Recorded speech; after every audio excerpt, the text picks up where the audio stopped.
하나님의 말씀 누가복음 5장 34절에서 끝절까지 말씀 우리 함께 보도록 하겠습니다. 누가복음 5장 34절에서 끝절까지 말씀입니다.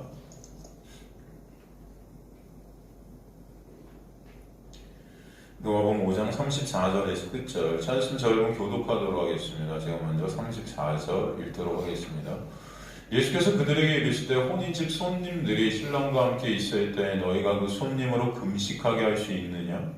그러나 그날에 이르러 그들이 신랑을 빼앗기리니 그날에는 금식할 것이라. 또 비유하여 이르시되 새 옷에서 한 조각을 찢어 낡은 옷에 붙이는 자가 없나니 만일 그렇게 하면 새 옷을 찢을 뿐이요 또 새 옷에서 찢은 조각이 낡은 것에 어울리지 아니하리라. 새 포도주를 낡은 그들에 넣는 자가 없나니 만일 그렇게 하면 새 포도주가 그대를 덮으려 쏟아지고 그대로 묻게 되리라. 새 포도주는 새 부대에 넣어야 할 것이니라. 함께 읽습니다. 묵은 포도주를 마시고 새 것을 원하는 자가 없나니 이는 묵은 것이 좋다 함이러라. 아멘. 하나님 감사합니다. 오늘도 생명의 진리의 말씀을 통해서 생명 되시고 진리 되시고 길 되신 예수 그리스도만을 바라보게 하시고 그 은혜를 깨닫는 귀한 역사가 있게 하시며 체육해 되는 귀한 역사가 있게 하여 주옵소서. 미천한 영은 가리시고 주님만 드러나는 이 시간 될 수 있도록 인도하여 주옵소서. 주님 감사합니다. 예수 그리스도 이름으로 기도드리옵나이다. 아멘. 우리가 저번 시간에 사실 금식을 제가 이제 마친다고 말씀을 드렸는데 저번 주에 누가복음 5장 27절에 35절 말씀을 제가 여러분과 함께 나눴었습니다. 금식에 대해서, 양식에 대해서 나눴지 않았습니까? 그런데 이제 일요일 날 2부 성경 공부 때 그 이후의 말씀, 비유가 나오지 않습니까? 새 옷, 또 새 포도주, 묵은 포도주. 여기서 질문하는 분이 계셔서 누가복음 5장 이 금식 그 다음에 나오는 이 비유들도 사실 금식을 설명하는 거거든요. 금식을 설명하는 건데 이걸 제가 이제 빼고 그냥 여기서 마치고 다시 에베소서 돌아와서 끝을 맺고 다음 성경으로 넘어갈까 했었는데 오늘 이왕 한 거 이 부분도 같이 설명을 좀 드리고 마치고자 해서 오늘 이 부분을 갖다 같이 좀 나눠보도록 하겠습니다. 저번 주에 우리가 누가복음 5장 27절 35절 말씀을 통해서 금식에 대해서 진정 우리가 먹어야 될 양식에 대해서 우리가 나누었죠. 여기 우리 보지만 이 첫 번째 신랑, 혼인 즉 손님들이 신랑과 함께 너희가 그 손님으로 금식하게 할 수 있는 그러나 그 날에 이르러 그들이 신랑을 빼앗긴다 할 때 그 첫 번째 신랑은 뭘 의미한다고 그랬었죠? 사실은 율법으로서의 신랑이에요. 율법으로서. 그죠? 그래서 그 날이라는 거예요. 그 날이. 그 율법으로서의 신랑인 그 율법으로서의 신랑이 십자가에 박히는 그 날이죠. 그죠? 예수 그리스도가 십자가에 박히신 것이 사실은 첫 번째 신랑으로 바뀌신 거예요. 이게 로마서 7장 내용 아닙니까? 로마서 7장에 두 남편이 나와요. 첫 번째 남편은 율법의 남편, 두 번째 남편은 그 율법의 남편이 십자가에서 예수와 함께 죽고 부활해서 우리 안에 은혜로 오시는 그 영, 성령, 그죠? 그 은혜의 남편이죠. 그래서 여기 지금 첫 번째 남편이라는 것은 바로 율법을 의미하죠. 그죠? 그게 6월절에 있어서 고기를 의미했다 그랬어요. 그러니까 첫 번째 신랑이 십자가에서 죽고 오게 된 두 번째 신랑은 그래서 은혜의 신랑이다. 그 율법의 신랑을 먹고 반드시 여러분은 두 번째 신랑으로 가게 돼야 되는데 그렇게 우리가 첫 번째 신랑인 율법을 통해서 두 번째 신랑인 은혜로 가게 되는 놀라운 역사는 인간의 힘과 노력으로는 절대 될 수 없는 거예요. 여러분이 그래서 이 율법, 말씀 자체가 다 율법으로 되어 있어요. 구약, 신약이 사실은 수많은 명령들과 율법으로 되어 있거든요.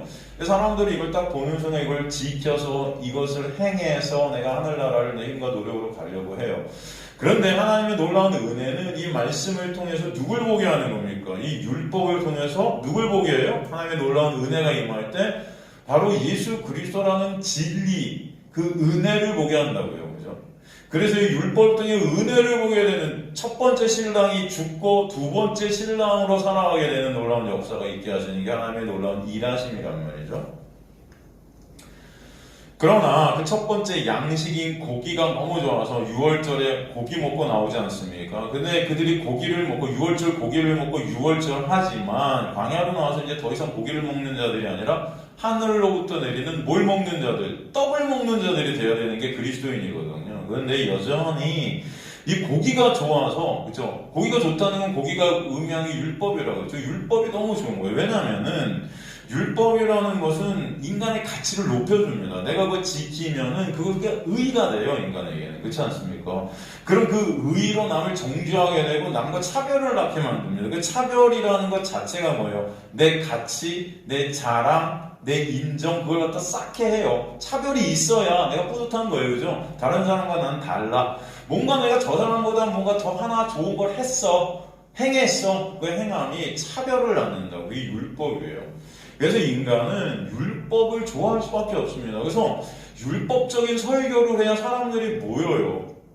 너 이거 행해? 이거 지켜? 교회에 충성해? 헌신해? 목사한테 잘해? 말씀 하나도 빼지 말고 다 지켜야 돼? 다 지킬 수 있나요? 없나요? 못 지키죠. 그냥 가만히 보세요. 목사는 지키는 것 같거든요. 그 목사 앞에 쩔쩔매는 거예요. 이제 율법적인 교회에서는. 그런 거 같지 않으세요? 이 목사는 목사가 지키라고 막 한단 말이에요. 지키는 선생이에요. 선생. 목사는 지킬 것 같아. 목사도 못 지켜요. 그런데 목사는 마치 그런 것 중에 이런 것들을 난 지키는 것 같이 얘기한단 말이죠. 그러면은 성도들은 그 목사 앞에 흠뻑할 수밖에 없죠. 이 율법적인 교회에서는 그래서 이 지키려는 사람들이 힘을 갖게 돼요.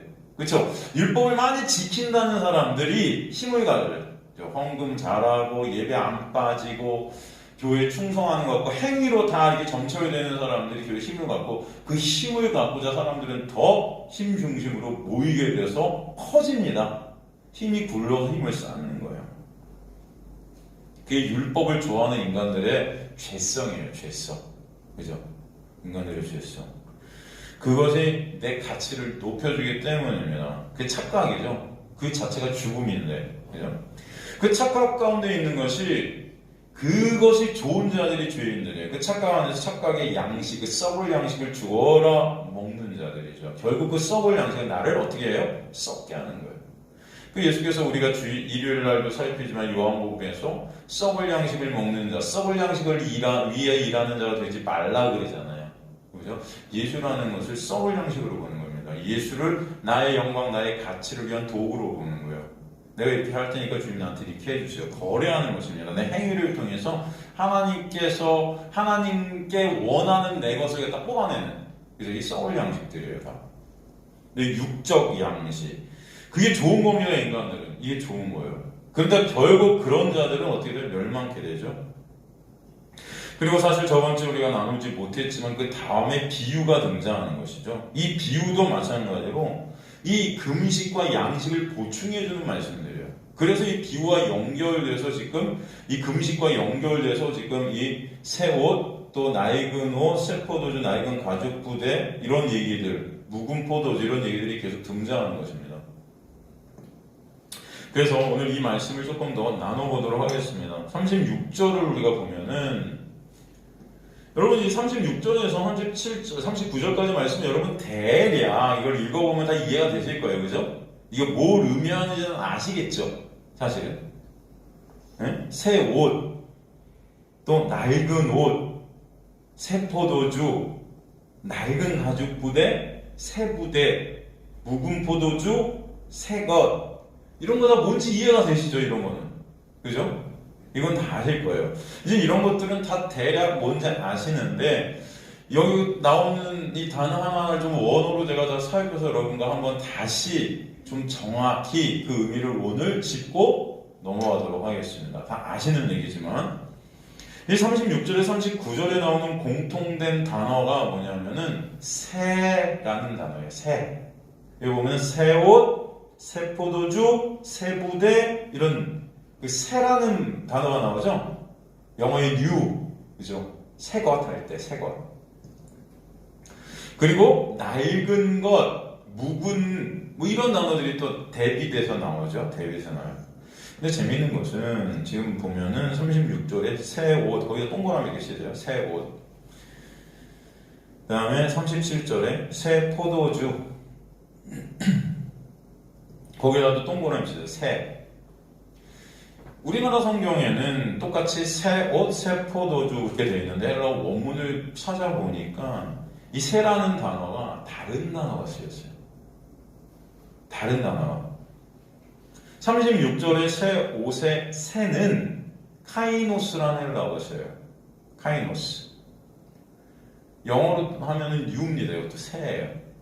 그런데 37절에 새 포도주의 새는 카이노스가 안 쓰이고 네오스가 쓰였어요.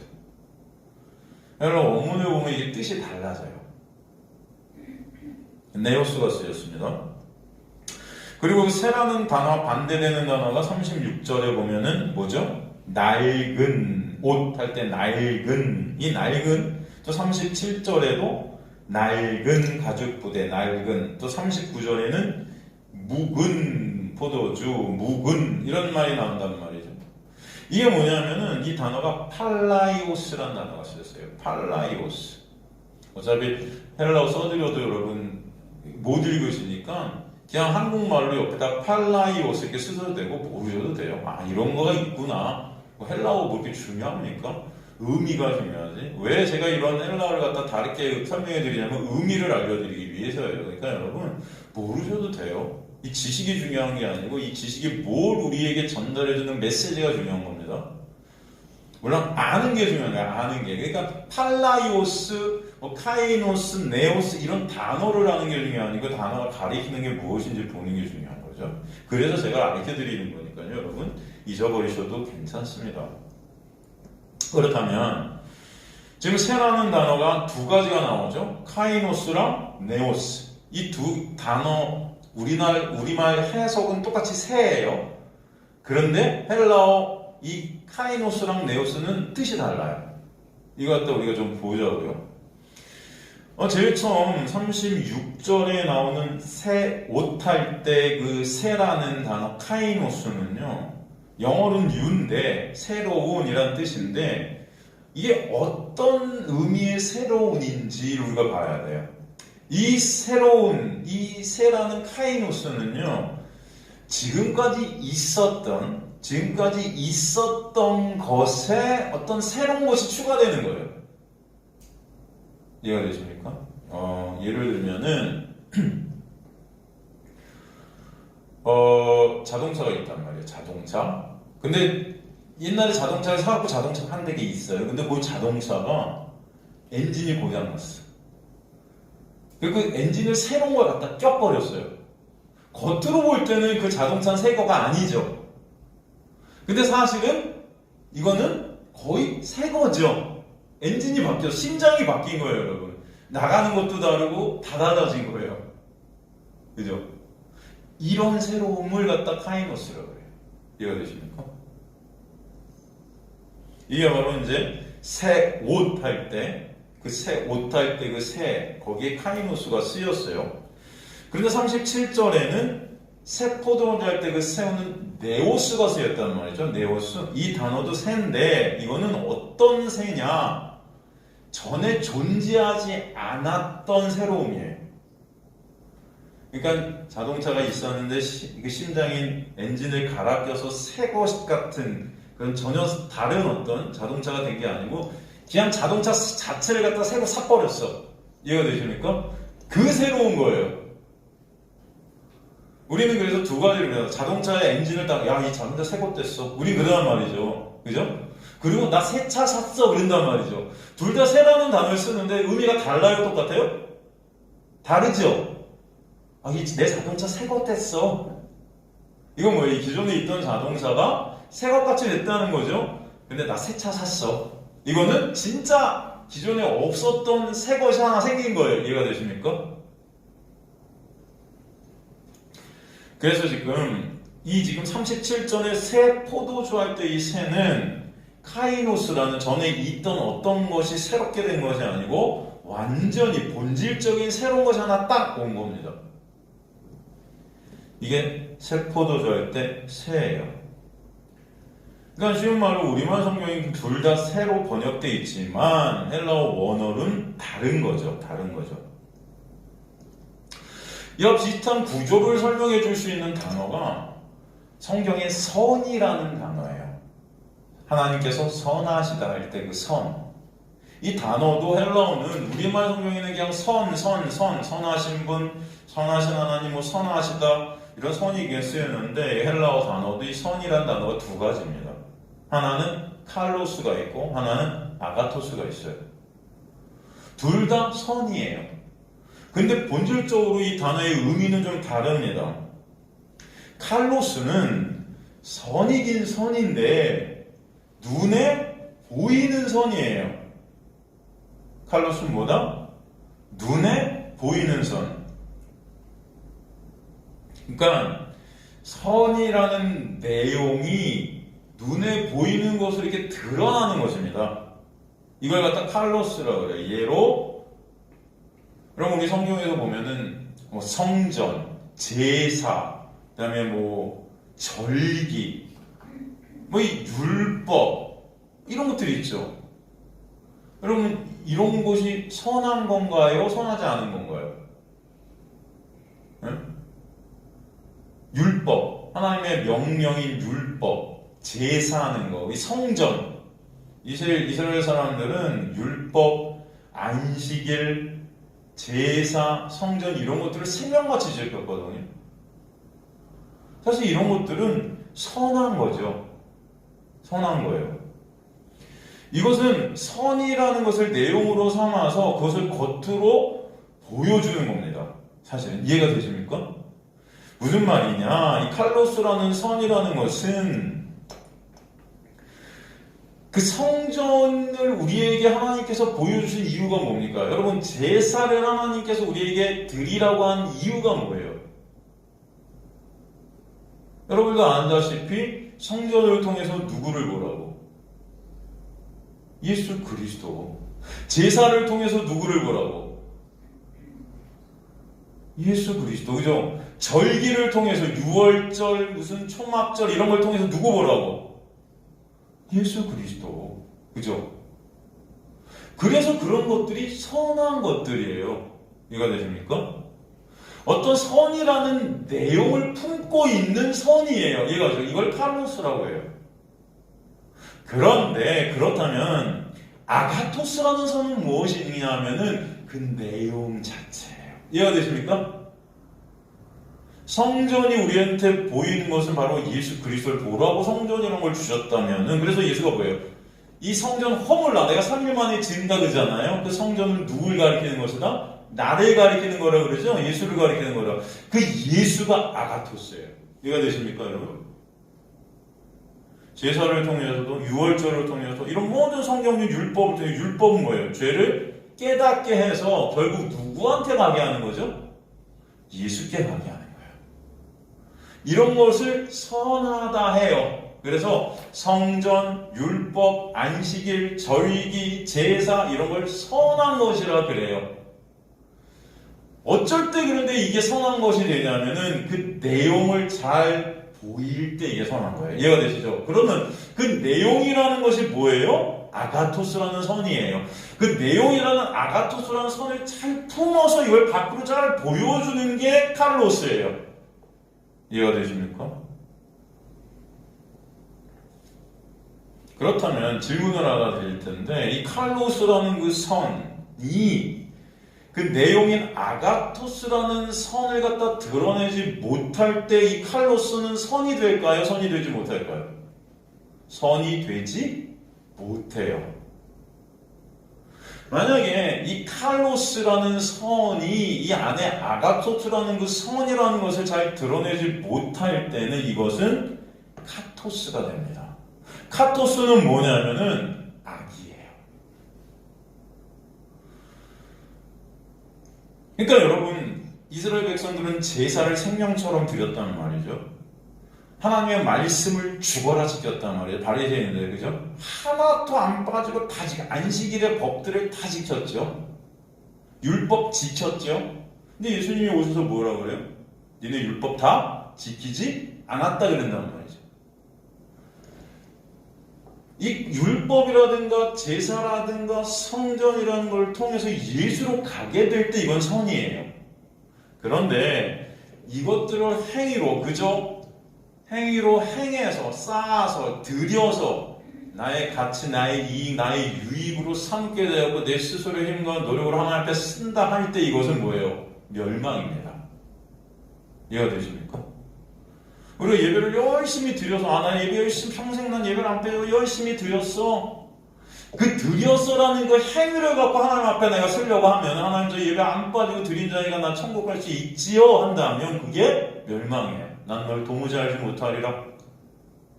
근데 이 예배를 통해서 진짜 여러분이 누굴 봐요? 예수 그리스도를 보게 되고 말씀을 통해서 예수 그리스도를 보게 되고 알게 되고 예수의 놀라운 은혜 안으로 함몰되어질 때 그게 선이란 말이죠. 그게 안 될 때는 카토스가 되는 거예요. 악. 이해가 되십니까? 그럼 무엇을 품고 있느냐, 무엇을 드러내느냐가 중요하다고요. 같은 건데. 같은 말씀이에요. 그죠? 같은 말씀인데 어디 갔더니 이 말씀이 율법이고 어디 갔더니 이 말씀이 은혜야. 이해가 되십니까? 여러분 신천지도 말씀으로 보고 여호와의 증인도 이 말씀 갖고 공부하고 율법주의자들도 이 말씀으로 공부하고 다 같은 말씀이에요. 근데 이 말씀이 어떤 사람은 죽여요. 근데 어떤 사람은 살리죠. 이해가 되시죠? 지금 그 얘기를 하고 있습니다. 그러니까 여기서 지금 그 제사를 잘 내용으로 보게 되는 선이라는 칼로스가 되는 것이죠. 그 제사가 품고 있는 내용을 못 보면 악이 되는 거고 다 똑같죠. 그러니까 중요한 거는 예수라는 진리가 보이느냐 안 보이느냐 이게 문제인 거예요. 이게 하나님의 놀라운 은혜로 된다는 거. 그러므로 사실 하나님의 은혜가 입혀졌는가 안 입혀졌는가로 사실 선과 악은 구분되어진다 라고 말씀드릴 수 있죠. 그렇다면 이 세라는 단어를 선이라는 단어와 적용을 딱 한번 둘이 한번 해보자고요. 그러면 세라는 단어가 뭐가 있다고 그랬어요? 카이노스와 네오스.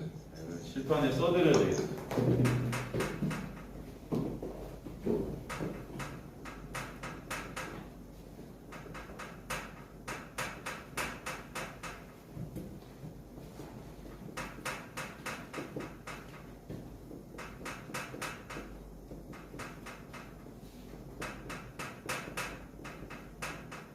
이렇게 있다고 했단 말이죠, 여러분. 그죠? 제가 조금 아까 말씀드렸어요. 그럼 이 세라는 단어와 이 선이라는 단어도 이게 두 가지로 나오면 이 짝을 맞춘단 말이죠. 짝이. 어떻게 짝이 이루어질까요? 카이노스와 짝이 이루어지는 단어는 선에서 아가토스일까요? 칼로스일까요?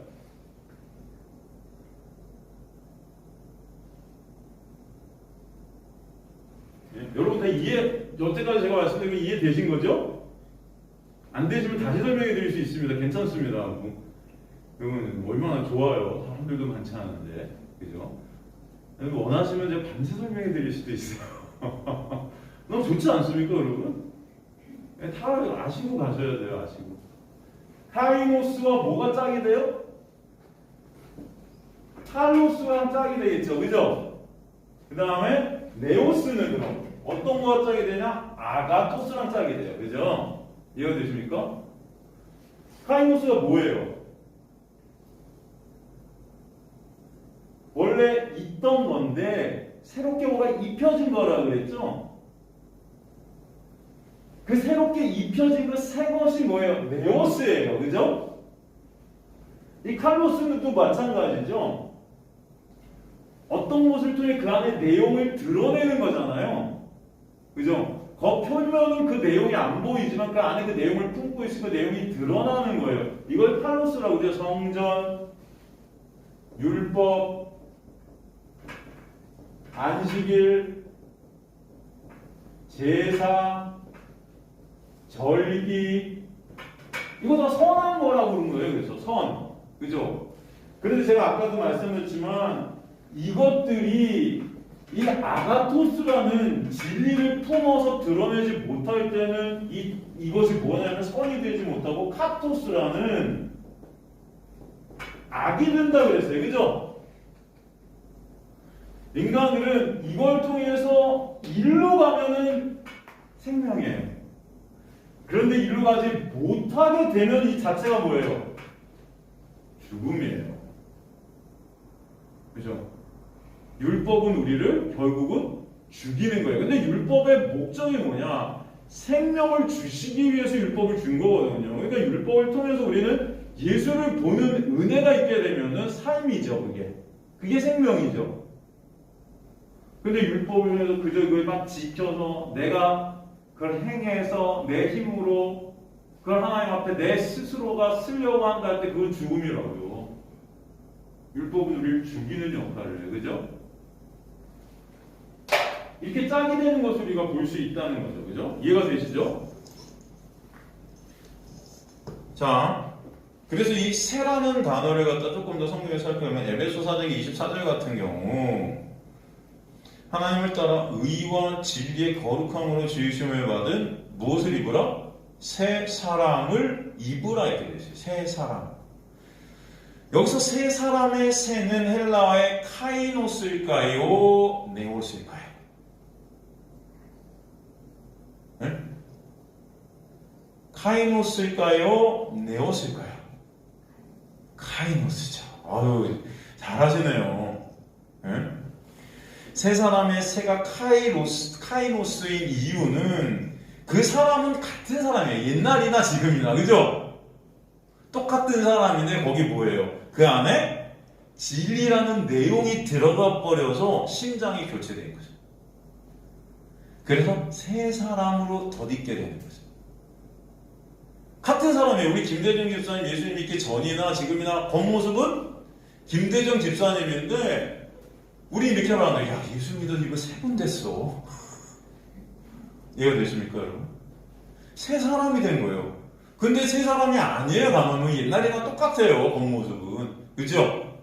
뭐 특별히 김대중 집사님 옛날도 이렇게 착하게 생기셨고, 지금도 착하게 생기셨어요. 그죠? 옛날에 친절하셨고, 지금도 친절하세요. 우리는 몰라요. 하나님은 아시겠지. 저 안에 뭐가 계신지. 그죠? 하지만 이것이 바로 새 사람이라고 할 때 여기서 새는 그래서 카이노스라는 새를 써요. 왜냐하면 옛날에 같은 인물이거든요.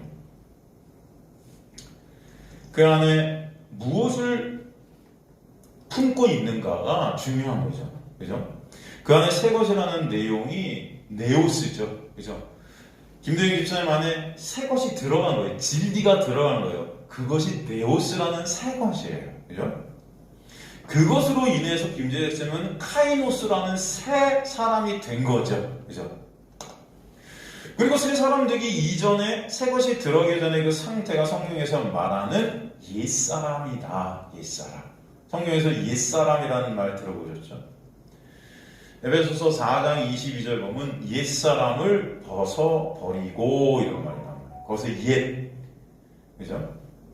누가복음 5장 36절 37절에 나오는 낡은이라는 거, 39절에 묵은, 이게 다 팔라이오스인데 여기서 옛사람을 버리다 때 옛사람의 옛이 팔라이오스예요. 이 옛이라는 것은 뭘 가리키나? 사실 율법을 가리켜요. 율법 안에 갇혀있던 것을 벗어버린다는, 율법에서 자유케 된단 말입니다. 근데 죄로 죽은 시체 같은 인간을 위해서 옛사람이라 하는데 그 옛이 오래된 낡은, 낡아 헤어져서 가치가 상실된 이란 뜻의 팔라이오스예요. 가치가 상실돼 버렸어요. 율법 안에서 우린 다 죽음이기 때문에. 이 단어는 팔린이라는 단어였어요. 팔린. 팔라이오스가 어디서 왔다? 팔린.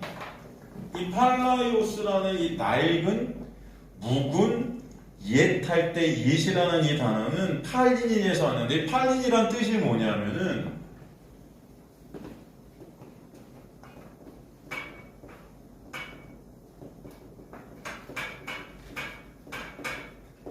반복해서 씨름하는 거야. 이해가 되십니까? 막 뭔가 계속 반복해요. 그래서 씨름을 벌여요. 반복해서 막 전쟁 같은 삶을 사는 거죠. 반복적인. 반복을 하는데 씨름하고 있어요. 이게 그래서 율법을 뜻해요. 왜 그러냐면 율법 우리는 매번 반복해서 수고하고 무거운 짐을 지고 간단 말이에요. 이걸 매번 안 되는 것도 맨날 지키려고 해요. 안 되는 거 알면서도 이거 지켜야 될 것 같아. 안 지키면 지옥 갈 것 같아. 분명히 이 율법을 주신 목적이 뭐죠? 우리에게 하나님께서는 율법으로는 죄를 깨닫게 하려 합니다. 죄를 깨달아 예수 그리스도가 아니면 안 되는 우리의 모습을 보게 하는 게 율법인데 이것을 우리는 반복해서 계속 내가 지켜서 그것으로 씨름을 하는 거죠. 그래서 이 팔라이오스란 옛 묵은 낡은 이것은 다 결국 나이가 가치 없이 멸망할 수밖에 없는 그 율법을 뜻하는 거예요. 이해가 되시죠? 이 모습이 어떤 사람이냐? 율법 안에 갇혀있는 옛사람이다. 율법 안에 갇혀버렸어요. 불순종 안에 갇혀버렸어요. 죽을 수밖에 없는 거예요. 그 옛사람에게 진리라는 네오스, 그 새 것이 들어가게 되면은 카이노스라는 새 사람, 카이노스 안드로폰이라는 새 사람이 되게 되는 거예요. 이해가 되십니까? 그 사람을 율법에서 자유케 된 자다. 그죠? 그렇게 말하는 거죠. 네오스로 카이노스가 되는 은혜를 설명해 주시는 거죠. 그래서 네오스가 옛사람에게 들어가시면 그 옛사람이 새 사람인 거예요. 고린도 후서 5장 17절에 보면은 누구든지 그리스도 예수 안에 있는 자는 새로운 피조물이라 그러죠. 거기서 새는 그러면은 네오스일까요? 카이노스일까요? 카이노스겠죠. 그죠? 그리스도인은 다 예수로 말미암아 껍데기는 똑같아요. 자, 우린 다 껍데기는 똑같아요. 근데 그 안에 그 내용으로 새롭게 된 새로운 피조물이다. 그래서 새롭다가 카이노스죠. 새 사람. 그렇다면 다시 우리가 본문으로 가서 35절까지 보면은 35절에 지금 금식에 대해서 말씀하셨단 말이죠. 신랑이 빼앗기는 날부터 우리가 금식한다. 예수 그리스도의 십자가를 의미해요. 더 이상 그 예수 그리스도의 십자가로 인해서 율법의 남편이 죽었을 때 이제는 그 놀라운 은혜로 우리는 더 이상 율법을 먹는, 썩을 양식을 먹는 그런 옛사람의 사람이 아니게 된다는 거죠. 그걸 금식이라 그랬어요. 그죠? 그리고 나서 36절에 보면은 그날에 금식할 거다 하고 36절에 비유하여 뭐라 그래요? 새 옷에서 한 조각을 찢어 낡은 옷을 붙이는 자가 없나니 만일 그렇게 하면 새 옷을 찢을 뿐이요 또 새 옷에서 찢은 조각이 낡은 것에 어울리지 아니하리라 이렇게 말씀하세요. 여기서 보면 새 옷에서 한 조각을 찢어 낡은 옷에 붙이는 자가 없나니 그렇게 하면 새 옷을 찢을 뿐이요 또 새 옷을 찢은 조각은 낡은 것에 어울리지 않는다. 여기서 새 옷의 새는 카이노스라고 그랬죠. 낡은 옷의 낡은은 팔라이오스라고 그랬어요. 36절은 그래서 카이노스와 팔라이오스가 대조되죠. 그런데 37절은 새 포도주를 낡은 가죽 부대에 넣는 자가 없나니 만약 그렇게 하면 새 포도주가 무대를 터뜨려 포도주가 쏟아지고 무대도 못 쓰게 되리라 할 때 이 새 포도주의 새가 37절에 카이노스가 아니고 네오스라 그랬죠. 그래서 이 낡은 가죽 부대의 낡은이 36절 같은 팔라이오스, 그래서 37절은 네오스와 팔라이오스가 딱 대조가 됐어요. 그 38절은 새 포도주는 새 부대에 넣어야 할까. 새 포도주의 새는 네오스고 새 부대의 새는 네오스가 아니라 카이노스예요. 같은 새인데. 여기서 새 부대, 새 포도주는 새 포도주의 새 네오스라는 거고 포도주 자체가 뭐라는 거예요? 본질이라는 거죠. 내용이라는 거죠. 그리고 새 부대의 그 새는 그것이 들어가서 새롭게 되는 거니까 카이노스의 새 부대가 돼요. 이해가 되시죠, 여러분? 이게 다르다고요. 물론 이거 몰라도 여러분 다 이해되실 거라고 저는 생각해요. 아까 그래서 제가 초반부에 이거 모르셔도 헬라어 모르셔도 다 이해하실 거라고 저는 믿습니다. 그죠? 하지만 이것들을 통해 조금 더 은혜를 우리가 더 섬세히 봤으면 하는 거죠. 그래서 네오스와 카이노스가 또 대조가 딱 되죠. 그리고 37절에 묵은 포도주를 마시고 새 것을 원하는 자가 없나니는 묵은 것이 좋다미러라 할 때 묵은은 팔라이오스, 그리고 새 것 할 때 그 새 것은 뭐예요? 카이노스일까요? 네오스일까요?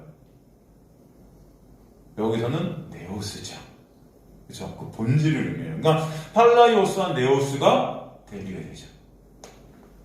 다시 36절부터 가면 제가 지금 천천히 여러분 이해를 잘 시켜드리려고 노력하고 있는데 여러분 이해가 되었으면 좋겠습니다. 36절 다시 가면은 새 옷과 지금 낡은 옷이 비교가 되는데 새 옷은 카이노스, 낡은 옷은 팔라이오스라고 그랬죠.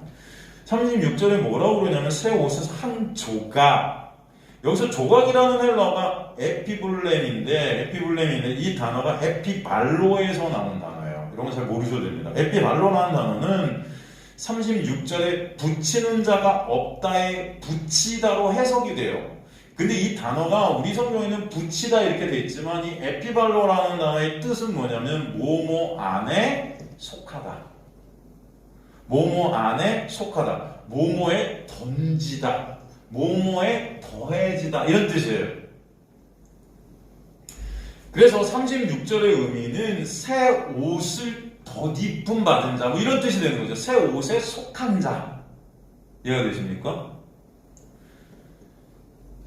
새 옷에 속한 자는 낡은 옷에 속해질 수 있다, 없다? 없다. 이 말씀하는 거예요. 새 옷이 입혀지게 되면 사람은 낡은 옷을 입고 싶을까요? 이게 안 된다는 거예요. 새 옷과 낡은 옷은 본질적으로 다르기 때문에 이걸 두 개 같이 입을 수가 없어요. 새 옷만 입어야 낡은 옷을 입어야 되겠죠. 새 옷에 속하는 것은 낡은 옷에 속하는 낡은 옷에 던져지는 것이 이론적으로 불가능하다 이런 뜻입니다. 그것은 새 옷을 찢을 뿐이요. 여기서 찢는다, 스키조라는 것은 산산조각내다예요. 그냥 찢는 게 아니고 조각내는 거예요. 조각내는 거. 그 자체가 멸망입니다. 새 옷에서 찢은 그 조각, 이건 새 옷에 속한 것이, 그죠? 여기서 찢은 조각 이렇게 우리나라 성경에 돼 있지만 새 옷에서 찢은 조각할 때 찢은은 가로치세요. 없어요. 헬라어 언어에. 그냥 새 옷의 그 조각은, 그러니까 새 옷에 속한 것은 낡은 것에 어울리지 아니하니라. 여기서 어울리다가 심포네오예요. 심포네오. 이건 뭐냐면은 연합하다. 우리나라 성경에 어울리다 이렇게 되어 있지만 헬라어 원어의 심포네오란 뜻은 연합하다, 일치하다. 그러면 새 옷과 낡은 옷이 일치할 수 있나요, 없나요? 없죠. 없어요. 이거는 불가능한 거예요.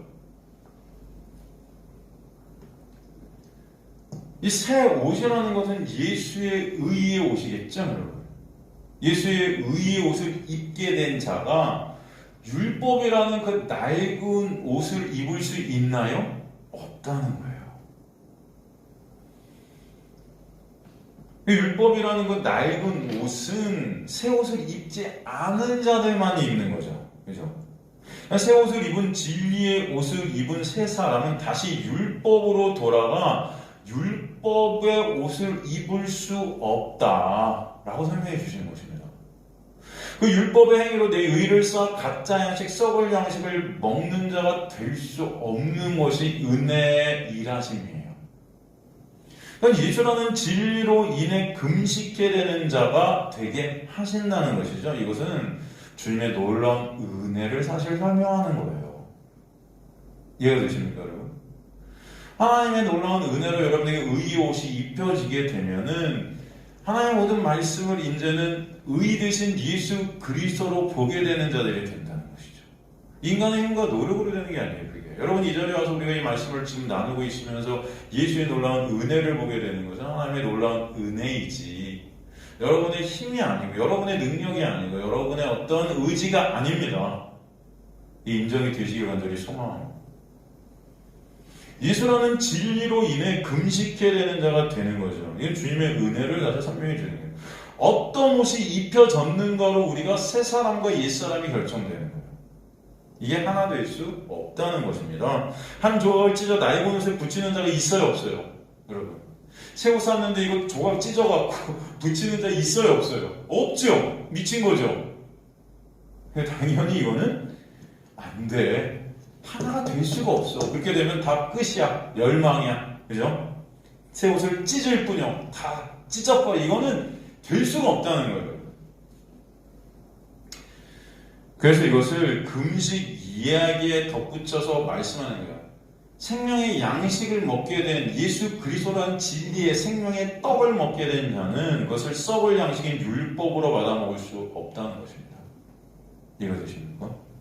여러분이 말씀을 통해서 생명 대신 예수 그리스도를 받아먹게 된 놀라운 은혜가 있게 되면은 그 은혜 때문에 그 은혜 안에서 다시금 이것을 율법으로 보는 그런 자들이 되지 않게 하시겠다.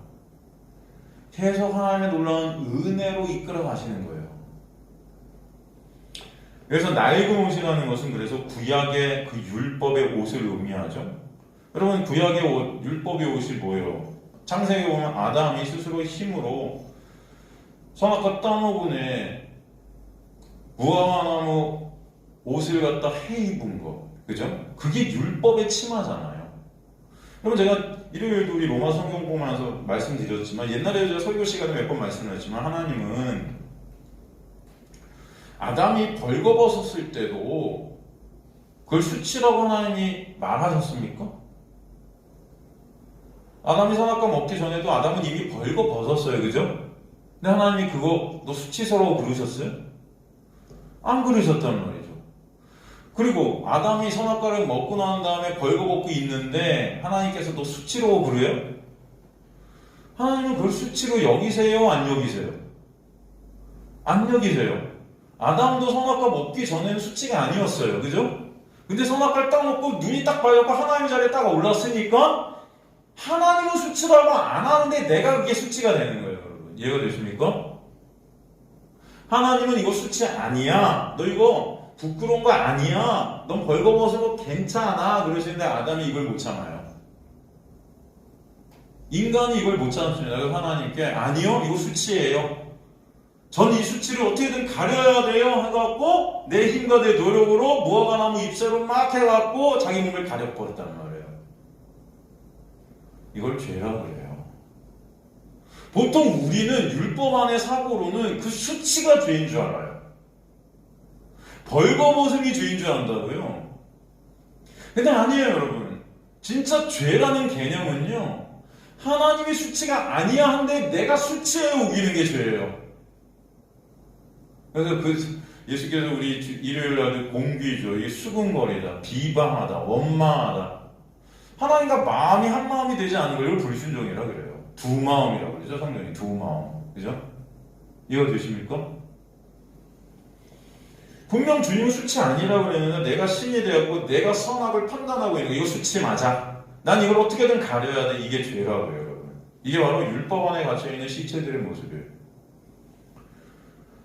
그래서 주님께서 사실 신약에 오셔서 예수께서 그 무화과나무를 어떻게 하죠?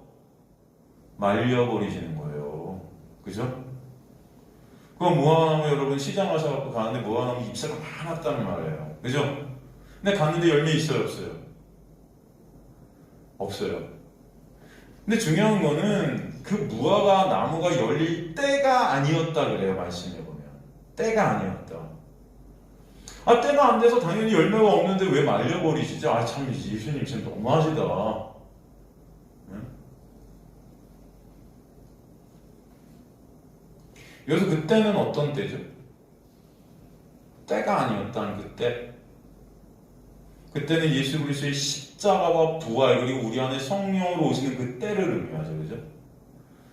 그때가 돼야만 열매라는 것이 있다. 그 말씀을 하고 싶은 거예요. 그 예수 그리스도의 십자가와 부활 그리고 성령이 우리 안에 오시는 그 역사가 아니면 열매는 있다 없다? 없다. 아무리 무화과나무 잎새가 그렇게 많아도 열매가 있는 척해도 그것은 말라 죽어버린 수밖에 없다는 거예요.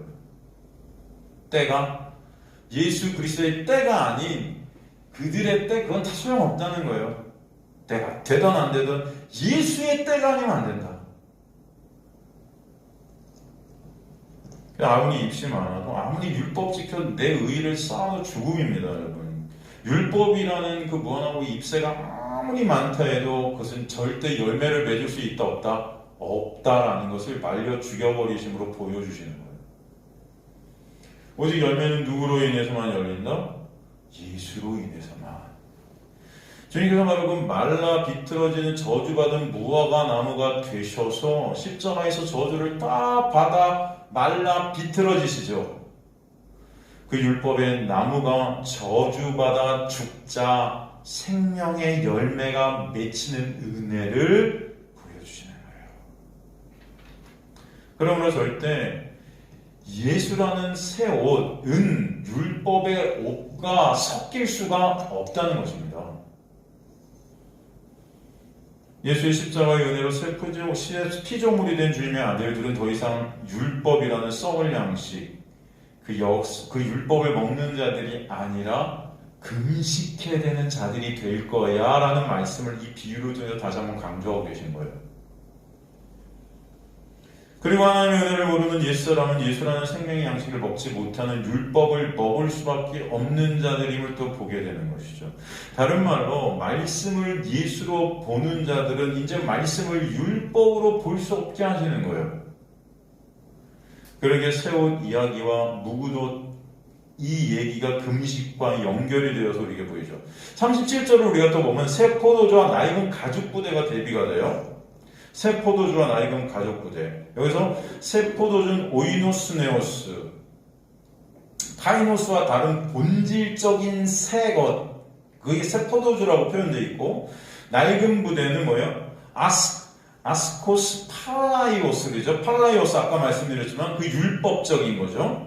지금 네오스와 팔라이오스가 37절엔 대비된다고 그랬어요. 36절에는 아까 카이로스와 그죠? 팔라이오스가 대비됐다면 37절엔 지금 네오스와 팔라이오스가 대비되고 있다고 그랬어요. 자, 낡은 가죽 부대가 의미하는 건 당연히 율법을 담고 있는 것을 의미해요. 여기서 가죽 부대라는 헬라어가 아스코스라는 헬라어를 쓰는데 이 단어가 그릇이란 단어예요, 사실. 그릇. 여기서 가죽 부대 이렇게 되어 있지만 이 원래 뜻은 뭐다? 담고 있는 어떤 용기예요. 뭔가를 담으려면 그릇이 있어야 될 거 아닙니까? 예를 들어서 이 단어가 성전에서 쓰는 어떤 그런 용기들, 여기 그 단어를 갖다 이 단어를 많이 쓰고요. 또 우리가 일요일날 로마 성공할 때 그 토기장이가 만드는 그릇 할 때 이 그릇이 바로 이 단어예요. 그죠? 긍휼의 그릇, 진노의 그릇, 이것은 하나님의 토기장이가 필요에 따라서 만든다고 하지 않습니까? 그때 그 그릇이라는 단어가 뭐예요? 바로 이 단어를 써요. 근데 거기서 그릇이 의미하는 게 뭐죠? 그 그릇이 의미하는 게? 토기장이가 만든 그릇 할 때 그 그릇이 의미하는 게 뭐죠, 여러분? 우리죠. 여러분이 그릇이에요, 다, 그죠? 토기장이가 만든 그릇이 저와 여러분이에요, 그죠? 근데 중요한 거는 그런 그릇인 우리 안에 무엇이 담겨 있는가가 중요하죠. 성경은 우리 안에 뭐가 담겨 있다? 그리스도 안에 새 그릇 안에 뭐가 담겨 있죠? 보배가 담겨 있다 그러잖아요. 우린 다 질그릇이라 그러잖아요. 그래서 우리는 여러분 다 깨지면 질그릇들은 여러분 시간이 지나면 다 금이 가고 깨져요. 그죠? 근데 금이 가고 깨질 때마다 그 질그릇 안에 있는 보배가 어떻게 되죠? 더 드러나죠? 드러나요. 또 여러분이 예수 그리스도라는 진리가 여러분에 담게 되면은 결국 여러분의 육이 삭제되는 놀라운 은혜를 통해서 예수만 드러나게 되는, 예수만 영광 받으시는 자리로 가게 하신다는 거 아니겠습니까? 그죠? 여기서 가죽 부대가 의미하는 게 그래서 우리 안에 무엇이 담겨 있는가? 보배를 담고 있는 그릇과 율법을 담고 있는 그릇이 있어요. 그런데 아까도 말씀드린 보배를 담고 있는 그릇이 깨지면 보배가 드러나고 율법을 담고 있는 그릇이 깨져버리면 어떻게 돼요? 멸망해요. 그럼 끝입니다. 지금 위에 본문의 새 포도주는 보배를 담고 있는 그릇을 의미해요. 그리고 낡은 부대는 율법을 담고 있는 거죠. 율법을 담고 있는 그 부대에는 당연히 진리가 담겨 있지 않지요. 그러므로 새 포도주는 낡은 부대에 담겨질 수 없다는 겁니다. 새 포도주 자체가 진리예요. 그 새 포도주라는 진리는 낡은 그릇, 그 율법을 담고 있는 그 그릇에 부어지면 어떻게 된가? 그 포도주가 부대를 터트린다 그래요. 터트린다는 레그림이라는 헬라어는 뭐냐면 부숴버리고 파괴해버린다는 것입니다. 그 결과 부대도 못쓰게 되리라 본문에 그러거든요. 이 못쓰게 된다는 아폴리미가 멸망시키다, 사라지다, 잃어버리다. 고린도전서 1장 18절 보면 여러분, 십자가의 도가 멸망하는 자들에게는 어떤 것이다? 미련한 것이요. 그죠? 구원을 받는 우리에게는 하나님의 능력이라. 로마서 9장 30절에서 33절에 보면은 율법, 즉 행위를 담고 있는 그 낡은 그릇들이 어디 부딪혔다 그래요? 부딪힐 돌에 부딪혔느니라 그러죠. 그 부딪힐 돌이라는 건 뭐예요? 반석 대신 진리 대신 예수 그리스도. 그 돌에 부딪힌 결과 어떻게 깨져버리는 거예요. 내가 그래서 걸림돌과 거치는 바위가 된다, 예수께서 말씀하셨어요.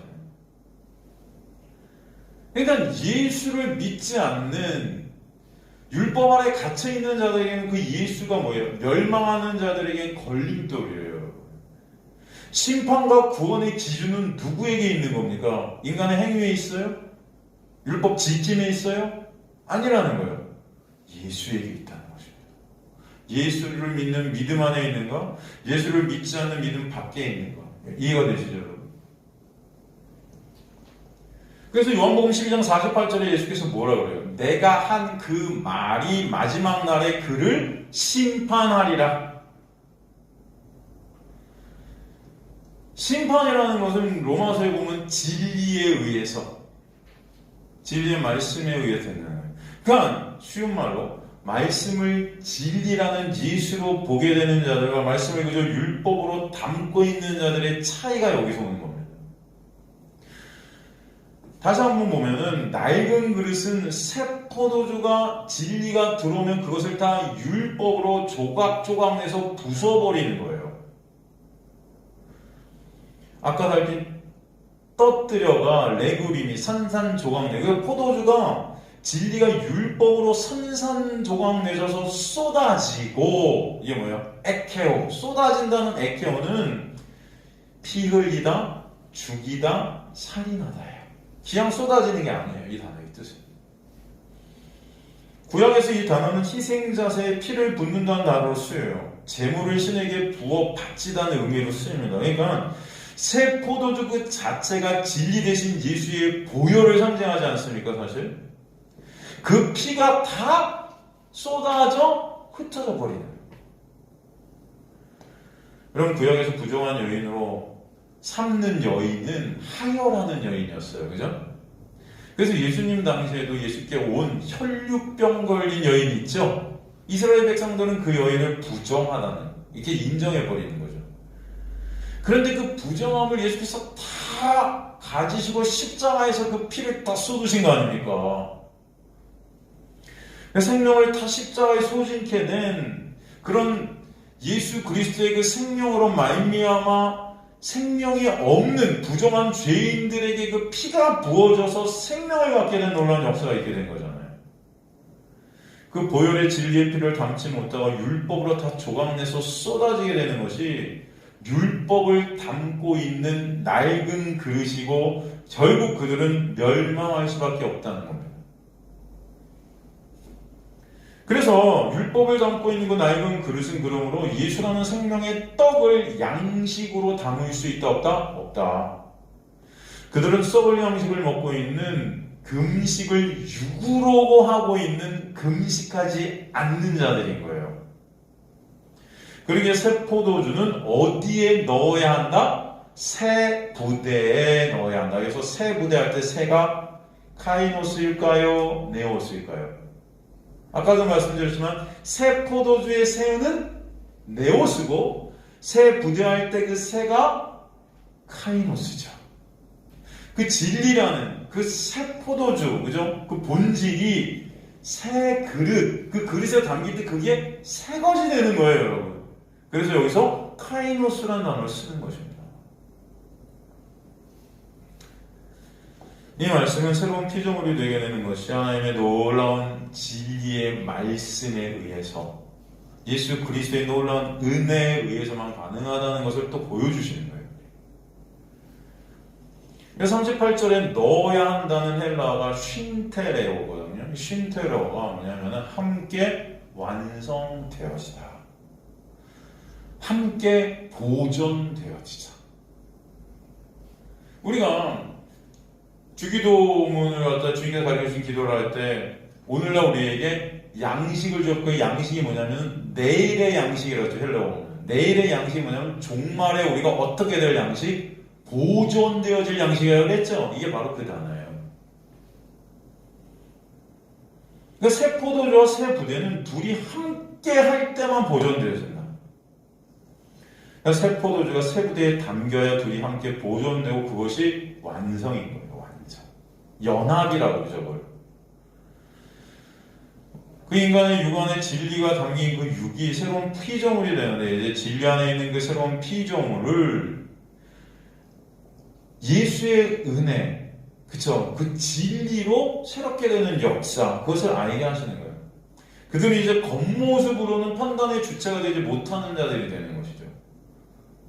그래서 말씀을 육으로 보는 자가 더 이상 되지 않게 하시고, 말씀을 더 이상, 이제는 말씀을 예수로, 그죠? 생명의 떡으로, 진리의 떡으로 보게 되는 자들이 되게 하시는 거예요.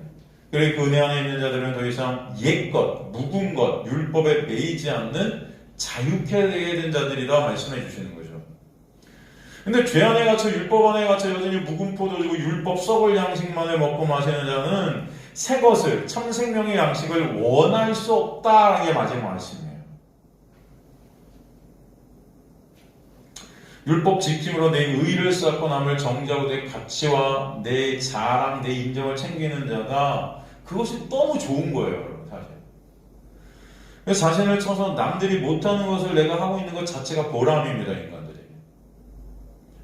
그래서 우리가 율법 지킬 때 이거 못 지킬 것 같으면 하고 조금 지키는 것 같으면 굉장히 뿌듯한 거예요. 그죠? 나를 치고 막 새벽 기도하고 철야 기도하고 금식 기도하고 헌금하고 내 입을 쳐서 인간들의 생각이 어렵다는 것을 하고 있는 거 내가 아주 뿌듯하죠. 하나님께 반드시 칭찬받고 복받는다고 여겨지는 것입니다. 이런 내 모습이. 그래서 율법을 잘 지키고자 하는 교회에 사람들이 많이 모인다 그랬어요. 사람들의 마음에 보람을 느끼게 해주니까 당연히 그런 교회가 좋죠, 여러분. 자기 의, 그런 특별한 나, 그런 특별한 교회가 자랑스러운 거예요. 그런 자들은 절대 새 포도주를 원치 않는 자들이야 라는 말씀이 바로 39절에 묵은 포도주를 마시고 새 것을 원하는 자가 없나니 이는 묵은 것이 좋다 함이로라 라는 말씀입니다. 이해가 되십니까? 그래서 새 것을 원하는 그 새 것이 바로 네오스, 그게 바로 진리, 그 내용 자체예요. 예수 그리스도. 그냥 묵은 포도주, 율법에 마치 들리는 자들은 예수 그리스도가 가치 없어요. 그 십자가가 가치 없어 보여요. 왜? 내가 한 행위가 예수가 필요 없는 자가 되는 거예요. 그 묵은 것들이 여러분 그래서 비싼 겁니다. 이 세상에서도. 그죠? 여러분 독일에 보면 전 독일 마트에 가보면요. 정말 진짜 포도주 좋아하시는 분 계세요? 독일 가시면 돼요, 독일. 우와, 하여튼간 어마어마한 이 공간이 다 포도주예요. 다 포도주. 무슨 포도주 종류가 그렇게 많은지 모르겠어요. 네? 무슨 프랑스, 미국, 스페인, 저 아프리카, 곳곳에서 포도주가 다 와갖고요, 여러분. 비싼 거는 포도주 한 병에 몇백만 원이에요. 더 비싼 것도 있을 거예요. 몇 천만 원. 이게 오래될수록 비싸요. 묵은 포도주. 네? 이게 가치예요. 가치. 그럼 인간들에게 있어서 가치는요. 인간들의 행함이 들어가서 이게 막 쌓일 때 이게 가치가 되는 거예요. 인간에. 어떤 사람이 그냥 세월을 따라 매일 행한 것들로 내 의의를 계속 쌓아갈 때 여러분 이거 못 버려요. 이게 가치가 돼버려요. 가치. 그래서 율법이 가치 있게 된 그 묵은 포도주 안에 있는 자들, 묵은 포도주를 맛본 자들은요, 새 포도주 못 마십니다. 이해가 되세요, 여러분? 새 포도주는 뭐예요? 예수잖아요. 그 진리가 안 받아들여져요.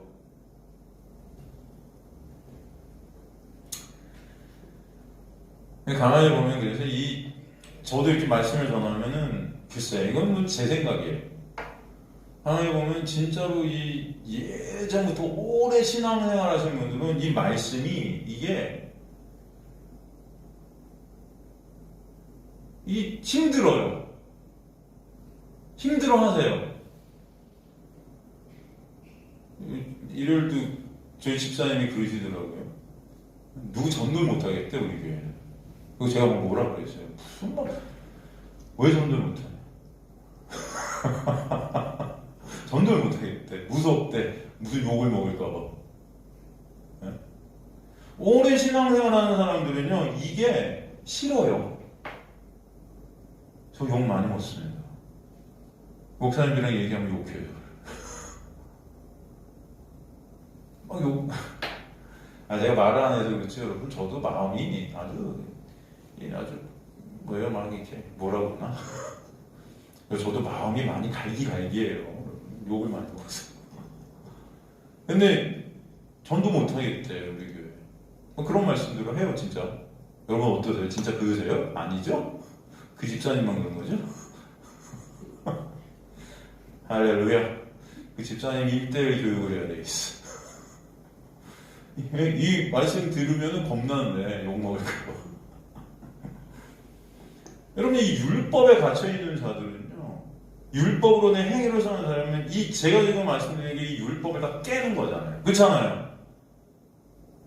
제가 옛날에 말씀드렸잖아요. 제가 어느 큰 교회에서 부흥회를 갖다 해달라고 우리 청년들이 몇 명이 모였는데 이제 부흥회를 해줬는데 그 부흥회 하는 동안에 밑에서 장로님께 싸웠다니까요. 어떻게 저런 마누라를 이렇게 데리고 있냐고. 진짜 제가 부흥회 끝나 여러분 강사예요. 강사, 그죠? 보통 그 교회가 큰 교회였단 말이에요. 그러면 강사로 제가 나갈 때 보통 어떻습니까? 목사님 쫓아나와 안녕히 가세요 강사님, 뭐 장로들도 나왔고 막 이런단 말이에요. 저 나올 때 혼자 나왔어요. 혼자 투덜투덜 걸어서 혼자 차 타고 혼자 차 타는 데 가서 아무도 배웅 안 해주더라고요. 아무도. 저도 나름 외로워요. 그러니까 여러분 우리 성도님들을 좀 잘해 주십시오 저한테. 세상에. 처음 봤어요. 강사를 이런 대접을 한다니. 방송으로 저도. 저도 하여튼 제 의의가 세서. 저도 안 그러는데. 이런 거예요. 제가 그때 성교가 가늠한 여인 설교를 했거든요. 가늠한. 와, 쎘나? 그게. 성교 복음 얘기한 건데. 제가 그때 3시간을 설교했어요. 많이 했죠. 원고도 안 갖고 가서 원고를 놓고 간 거예요, 이거를. 일부 예배, 저희 신촌에 제가 개척해서 거의 예배 드리고, 이제 오후 부흥회를 갔다 와서 해달라고 했는데, 세상에 원고를 안 갖고 갔네. 잘됐다, 씨. 원고 다 걷고. 설교했는데 3시간 됐죠, 거의. 밑에서 싸우고 있고, 거기 간사님 한 분이 막, 목사님, 죄송해요, 밑에서 강릉들이 싸움이 벌어져갖고요.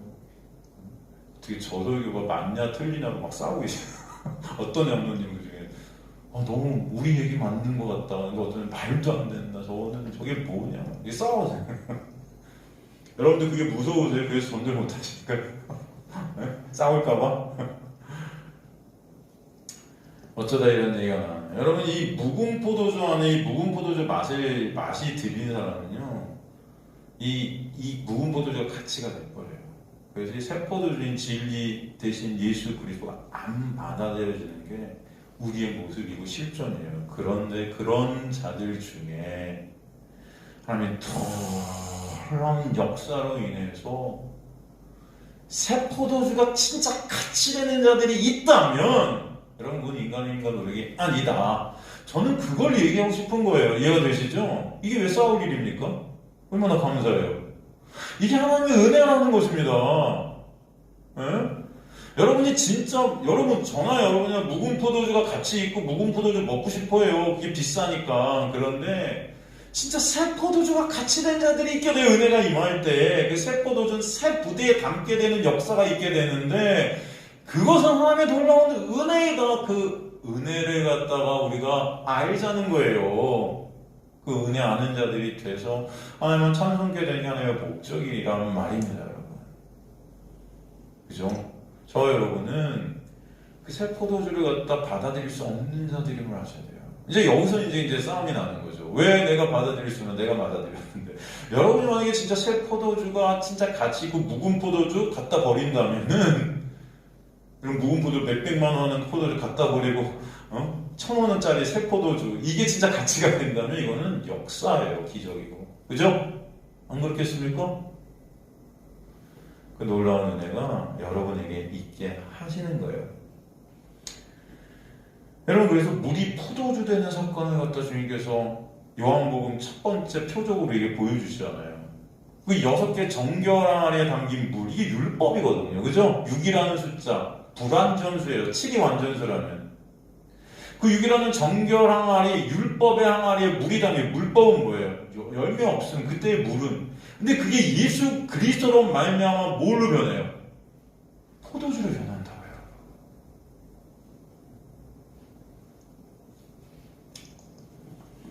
말씀의 은혜가 덮이면 묽은 포도주, 묵은 포도주가 새 포도주가 되게 하시는 놀라운 은혜가 있게 하실 줄 믿습니다. 같은 포도주인데 그 안에 같이 담겨있는 물이었는데 그 물이 포도주 되게 되는 거예요. 같은 건데 여러분, 같은 말씀인데 이 말씀이 뭐로 보여요? 이제 예수로 보이게 되는 놀라운 은혜가 있게 하시는 거예요. 여러분, 은혜가 여러분에게 있게 되실 줄 믿습니다. 너무나 감사하죠. 그래서 구약 말씀 율법, 이제 더 이상 묵은 포도주가 아닌 예수님 새 포도주로 맛보게 되어지는 것입니다. 이게 바로 새 언약의 역사예요. 새 언약의 역사. 여러분, 새 언약이라는 개념은요, 그래서 어떤 새로운 것이 아니에요. 새 언약할 때 그 새는 여러분, 이미 기존에 있던 어떤 것이 변하는 것입니다. 말씀, 같은 말씀인데 이 구약 신약이잖아요. 근데 이 구약 신약, 율법이 다 새로운 것이 되는 거예요. 뭘로? 예수로. 그네가 여러분에게 있게 되는 것이 하나님의 놀라운 은혜다. 그래서 주님은 마지막 성찬에서 제자들과 포도주를 나누시는 거죠. 그죠? 포도주를 마시시는 거예요. 그러면서 이게 바로 내 언약의 피다. 약속의 피다, 이렇게 말씀하시죠. 포도주가 의미하는 것이 바로 그 피고, 요한일서 5장 7절 8절에 그 피가 물과 성령이라고 그래요. 그렇죠? 성령, 물, 피, 진리 다 똑같아요. 같은 개념입니다. 이걸 새 것이라 그래요. 다시 한번, 성령, 물, 피, 진리, 이게 뭐다? 새 것, 새 것. 새 포도주가 우리 안에 성령이 오시는 거예요. 새 포도주라는 거. 말씀, 율법을 예수로 보게 되는 놀라운 역사가 성령에 의해서 있게 하시는 거죠. 그것이 바로 뭐다? 새 언약이다. 새 언약이다. 시간이 너무 많이 갔어요. 다음 시간에 이 새 언약에 대해서 조금 더 보충하도록 하겠습니다. 보충하고 계속해서 진도 나가도록 하겠습니다. 기도하십니다. 하나님 감사합니다. 오늘도 말씀을 통해서 예수 그리스도의 놀라운 은혜와 사랑을 저희들 보게 하여 주셔서 감사합니다. 예수의 놀라운 은혜가 아니면 우리는 그저 묵은 것을 같이 삼아 살아갈 수밖에 없는 그런 자들인데, 주님의 놀라운 은혜로 새 포도주가 무엇인지, 그것이 진정 가치 되는 놀라운 역사, 새 부대가 되게 하시는 놀라운 은혜가 있게 하심을 감사합니다. 주님의 놀라운 은혜 가운데 있게 된 주님의 백성들이 진정 주님만은 찬송해내는 역사가 있게 하여 주옵소서. 돌아가는 발걸음도 지키시며 주님의 놀라운 은혜 가운데 있게 하실 줄 믿습니다. 은혜 아니면 매 순간 우리는 죽을 수밖에 없는 자들임을 고백해 하여 주시고 온전히 그 은혜만을 바라보는 주님의 백성들 될 수 있도록 역사하여 주옵소서. 감사드리며 예수 그리스도의 이름으로 기도드리옵나이다. 아멘.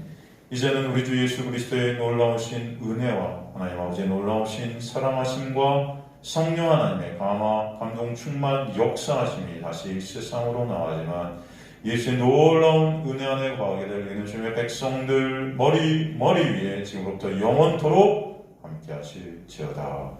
아멘.